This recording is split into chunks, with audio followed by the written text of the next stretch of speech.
अगर आप इस चैनल पे नए हैं तो इसको सब्सक्राइब कर लीजिए और बेल आइकन को प्रेस कीजिए ताकि हमारी नई आने वाली तमाम वीडियोस की नोटिफिकेशन आपको मिलते रहें और आप हमसे कनेक्ट रहें। बिस्मिल्लाहिर्रहमानिर्रहीम। खातिन हज़रात, मैं हूँ अख्तर अब्बास और आप सबको मेरा सलाम पहुँचे। हम अजीब-ओ-गरीब ज़िंदगी जीते हैं। मिसाल के तौर पे लड़कियाँ हमें पढ़ी लिखी चाहिए, लड़कियाँ हमें जॉब करती हुई अच्छी लगती हैं, फिट, अपने आप को अच्छा कंपोज, बोलने में अच्छी, दिखने में अच्छी, बात करने में अच्छी, साथ बैठी हों तो इम्प्रेसिव।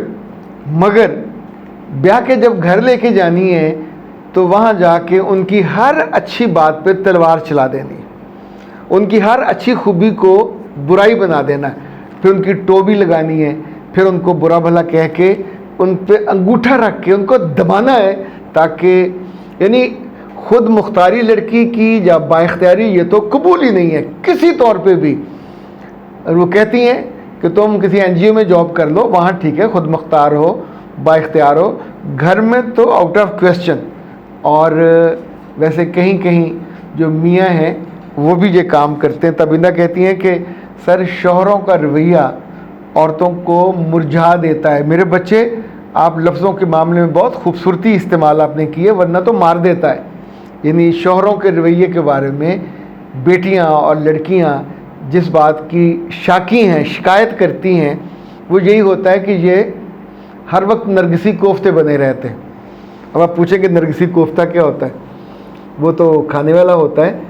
तो जो नरगिसियत के मारे हुए लोग होते हैं उनको कहते हैं नरगिसी कोफ्ता है। आपका घर में कोई बंदा भी हो सकता है, सिर्फ अपने कॉलर को ऊपर नीचे करे, अब इसका कॉलर है नहीं है, और अपने आप को देख के खुश होता रहे, अपनी तकरीर अच्छी, अपनी तस्वीर अच्छी, अपनी तहरीर अच्छी, ये नरगिसी कोफ्तियत की निशानी होती है। बंदे में 100 कमियाँ कोताहियाँ होती हैं, ओके। लेकिन ये जो शौहर सख्त लफ्ज़ इस्तेमाल करते हैं और ये नहीं सोचते कि जिंदा 22-24 साल जिस घर में रह के आई है वहाँ उन्होंने उसको बार बार रोका टोका नहीं है, वहाँ उसको मुरझाने नहीं दिया। बाप उल्टे लटक के अपनी बेटियों की फरमाइशें पूरी करते हैं। कल परसों मेरी छोटी बेटी ने मुझे अचानक कहा, बाबा इतने पैसे चाहिए। हम उस वक्त आ रहे थे तो मैंने कहा क्या करने, तो उसने कहा कि मेरा फेस वॉश ख़त्म हुआ है। दूसरे तीसरे उसने मुझे फिर कहा, तो उसने कहा मेरा जो बाथ वाश है वो ख़त्म हुआ है। अच्छा, आप सोचिए, हमने ज़िंदगी में जब से बड़े हुए लाइफ बॉय से शुरू हुए, फिर लक्स रक्सोना पे आ गए, तो मैंने तो आज तक कभी फेस वाश इस्तेमाल नहीं किया। पर अपनी बेटियों के लिए उन्हें जो चाहिए उसको अवेलेबल करते हैं। उन्हें शैम्पू अलग चाहिए, कंडीशनर अलग चाहिए। मुझे पता आगे चला कि एक ही कंपनी का जो शैम्पू है, अगर वो उसका मुंह ऊपर है तो यहाँ लिखा होगा शैम्पू पतला सा, अगर इसको उल्टा कर दें तो यहाँ कंडीशनर लिखा होगा। यानी उनको भी अपनी पहचान के लिए, अब सोचिए, शैम्पू से अपने बाल किए, पर अगली जो अजाफा है, मर्द तो नहीं अपनी बीवी को ला के देगा, पर अपनी बेटियों को हम ला के देते हैं। कंडीशनर से बाल अच्छे हो जाते हैं, चमक भी आ जाती होगी, मुझे अंदाज़ा नहीं है चूँकि मैंने इस्तेमाल नहीं किया, पर हम अपनी बेटियों को ला के देते हैं। और बेटियां भी जो बापों की लंबी उम्र की दुआ करती हैं, उनके साए की। अब सोचिए कि हम सारे बाप ही कम कमाते हों, ज़्यादा कमाते हों, बड़े अफसर हों, छोटे अफसर हों, पर हमारे दिल अपनी बेटियों और बेटों के साथ धड़कते हैं। हम उनके लिए मेहरबान होते हैं, हम उनके लिए वो जो अबर का साया होता है ना, वो बन जाते हैं, और उनकी फैसिलिटीज़ और उनकी ज़रा ज़्यादा ख्वाहिशों को पूरा करते हैं। पिछले दिन मेरी वाइफ ने शिकवा किया कि मैंने आपसे कहा था मुझे सुर्ख चूड़ियाँ चाहिए, तो आप वहाँ से गुजर आए थे, वहाँ रश था, मैं निकल आया। उन्होंने कहा अगर आपकी बेटी के मुंह से निकल जाता तो आपने वहीं ब्रेक लगानी थी, वहीं वापस जाना था, मुझे ला के देना था। खैर उसको मैंने ला दी, लेकिन बात उसकी दुरुस्त थी।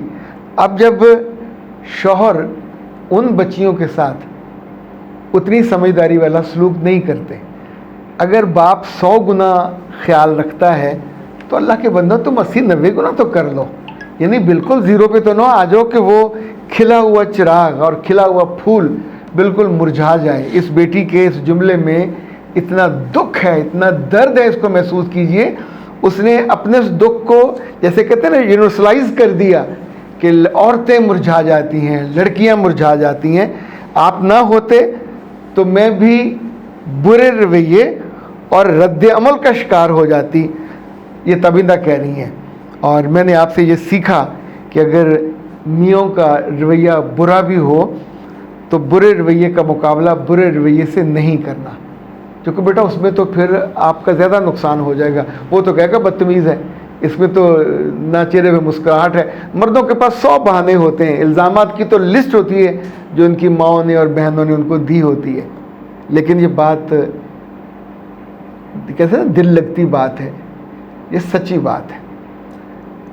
ये माएँ, अल्लाह इनको अक्ल दे, काश अपने बेटों को सिखाया करें। बेटों को आप सिर्फ अपनी ताबेदारी सिखाती हैं, नतीजतन ये सकर्स बन जाते हैं, मर्द भी नहीं पूरे बनते। बेटों को बहनों का ख्याल करना चाहिए, बेटों को बीवियों का ख्याल करना चाहिए। दोनों को बैलेंस नहीं रखा जा सकता। शादी से पहले बहन का रोल, किरदार और तवज्जो ज़्यादा उसको होगी, और शादी के बाद आपकी बीवी को आपकी बहन का ख्याल रखने के लिए उसका मियाँ मौजूद है। अब जब आप ज़्यादती करते हैं तो बहुत से घरों में बेटियां और बीवियां इस बात पे रोती हैं कि हमारा मियाँ बेवकूफ़ी की हद तक बहन के बच्चों के सारे नखरे उठाता है, इवन उनके स्कूलों की फ़िक्र, उनकी फ़ीसों की फ़िक्र, उनके पढ़ाइयों की फ़िक्र, उनकी शादियों की फ़िक्र, लेकिन अपने बच्चे किसी यतीम के बच्चों की तरह पलते हैं। वो बच्चे अपने बाप से फरमाइश करते हुए भी डरते हैं कि ये फरमाइश करें कि ना करें, क्योंकि आगे से वो खाने को दौड़ते हैं।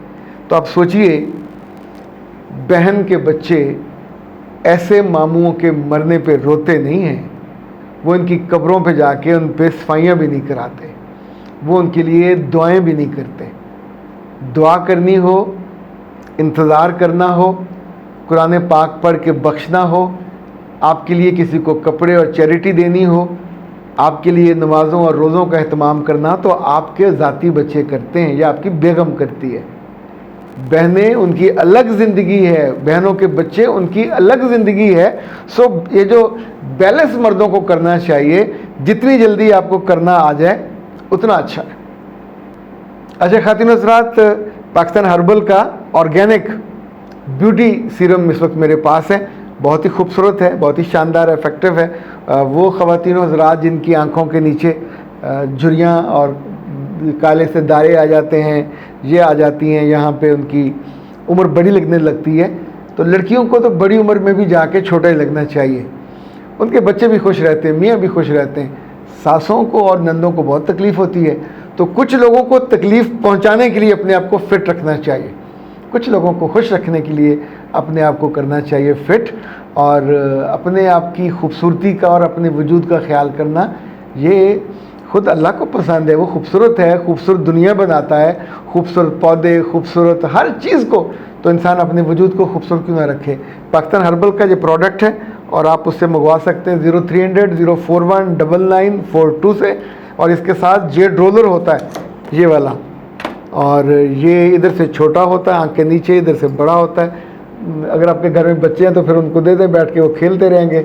जब वो खेलने से फारुग हो जाएं तो फिर आप जेड रोलर से यहाँ इसके साथ साथ खुद भी सुबह उठ के इनको अपलिफ्ट किया करें, इधर से भी, इधर से भी। एक वो साशा आता है, वो यहाँ से आपको जो जॉ लाइन है, यहाँ तो आपको नज़र नहीं आएगी, तो यहाँ से जो जॉ लाइन है इस पर फेरना चाहिए, उसका जो दिल सा बना हुआ होता है, तो आपका चेहरा गौशा, हाँ जी, उसका नाम है साशा नहीं है, गौशा। तो गौशा जो है ये पत्थर का ही होता है, इसी पत्थर का बना होता है, ये भी मेरे ख्याल इसके साथ मिल जाता है। आप, मुझे कंफर्म नहीं है कि इनके पास है कि नहीं, पाकिस्तान हर्बल के पास, इन्होंने एक ज़माने में चीन से ये चीज़ें मंगवाई थी, तो होंगी इनके पास, पूछ लीजिएगा। अख्तर अब्बास को दीजिए इजाज़त। अस्सलाम वालेकुम।